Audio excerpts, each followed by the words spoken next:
up YouTube, your boy the Flying Spanner here. Today we have a Caribbean model airport update for you. And it's actually quite a busy one. The board's pretty much maxed out on most aircraft we can probably get on there for now. And yeah, there's a good selection of aircraft on the board. So it's around about a Saturday at about 20 to 6-ish the time. So there's the last few kind of American movements and some of the wide body European, some of the European wide body stuff, I should say, is now starting to come in and out. So that's for some interesting ones. Let me just adjust that before you see it. So yeah, let's crack on with the updates. So if we start on the runway, just departing, we have a JetBlue A220, which doesn't want to focus as per usual. This A220 is heading out to Fort Lauderdale, so that's quite a little short. It's probably one of the shortest routes JetBlue operate. That's their last one of the day. Well, for a Saturday anyway. I need to rejig the schedule, as I always say, because now it's summertime, so all the times have changed, and yeah, you know, stuff changes in the summer schedule for whatever reason. Then just holding short, we have the NG Models 2E787-9. Once again, this one doesn't want to focus until now. And this aircraft is heading out to London Gatwick. Just behind that, in the final stage, well, is in the final stages? Yeah, got about 10-15 minutes to go. Just boarding up, we have a Spirit A321. And I've been thinking, do I get another Spirit to add to variety, you know, something without sharklets? Because I seem to always buy stuff with sharklets and, of course, like this copper stuff with split skimiters. Don't know why, I just seem to have a tendency to do it. So it adds actually quite boring. So I need to get a few more bits that haven't got sharklets. So just have normal winglets that are quite old aircraft. Because, you know, these American carriers don't all have brand new aircraft running around all the time. They've got quite old stuff as well. So you just saw it, just getting ready for push. We have a Copper Airlines 737-800, and this has the split skimiters. This aircraft's heading out to Panama City. This is the last rotation of the day to Panama City. There's about 2 or 3 every day. Then next to that, we have, well, not my favourite one. Well, definitely not my favourite airline. Hate the airline. Colour scheme, questionable. It is growing on us. I don't think it looks as bad. I think green's definitely the worst colour though, because I'm not a fan of green either, so that doesn't help its case.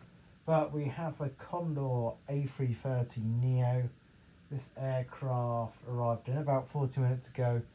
Just being serviced, catered, cleaned, all the servicing you could ever want. And this aircraft's operating to Frankfurt. Then just putting on to stand, probably the most unusual aircraft in my collection at the moment. We have an Edelweiss, however you say it. A340-300. This aircraft's operating in from Zurich. And finally, we have a Eurowings Discover, well, or Discover Airlines, what they're now called, Airbus A330-200, which is also operating the Frankfurt route. So, you may notice something a little bit different. I've made this stand, this wide body stand's now a direct in, if that makes sense. There is still a diagonal option, and I don't quite know why I did this. When I was designing this board, I thought, oh yeah, let's add a diagonal stand. And I don't quite know why. Yes, you get a bit more length out of it. So, for example, I'll move this back once I've done the picture. So if I put that in there, so that's pretty much fully in the stand. It does fit just about. There's a little bit of gap. There's about, what would that be, a 1 centimetre, 1.5 centimetre gap. So that's about 6 metres between the wing tips, which is probably actually about right for real life. Of course, that one's a little bit tighter to the edge of the road. Lengthwise, you can get a tug on, probably just about, and it does fit in the stand. So I don't quite know why I made this stand diagonal. I just did, and now I look back at my design, I'm like, why did I do that? It does give more space around the aircraft, of course, for the service equipment, especially when there's both wide bodies in. But it's just a bit inconvenient, like for this stand here.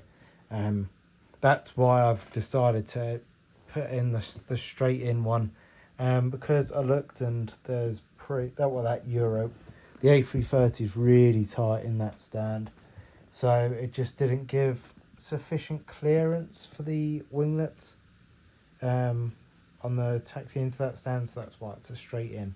But it's also made me think, I'm also toying with, so I've got a little project board which is blank at the moment because of course I haven't started it, but also I can just flip it over, and I've got another blank board, so it means an extension to an airport, and of course I can't make the UK one any bigger, so it's either going to be this one or it's going to be the Australian. I'm really tending towards this one just because already on my schedule I've had to make imaginary gates. So on the schedule, looking at it, it gets really busy during kind of, well, anywhere between say 11 o'clock and to 5 o'clock. It's really busy, and you normally have all the stands maxed out, especially on this little this stand configuration. They get maxed out really quick. So because I've got this little new board, it does make me think, do I expand the Caribbean airport? The idiot in me, when I designed this airport, I did not think, wow, this is easy to expand, because look, everything is a diagonal. That runway. Also, how am I going to get the paint for the runway again? And to be fair, am I going to get the paint for that? Because I can't remember. I think a mix, but I'm not too sure. But why did I make it diagonal?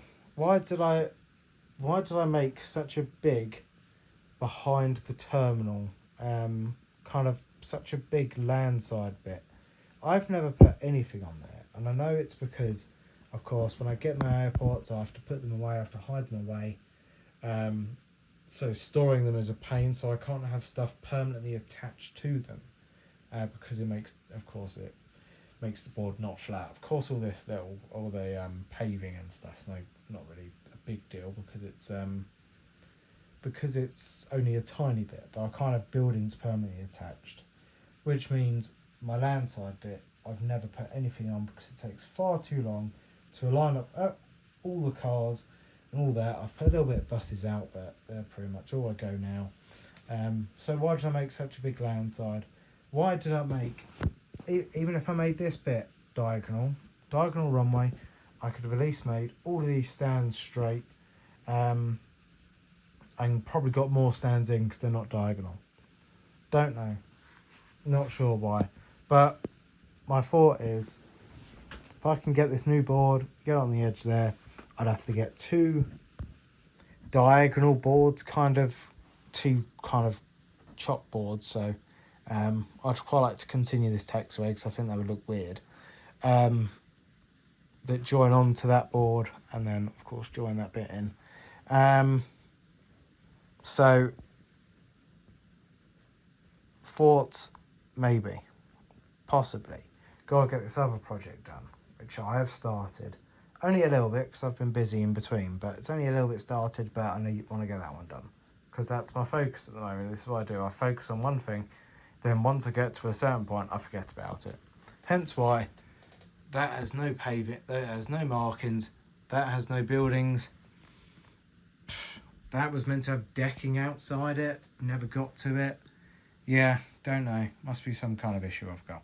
But yeah, we'll hold off on that one for another video. And yeah, we'll see what happens.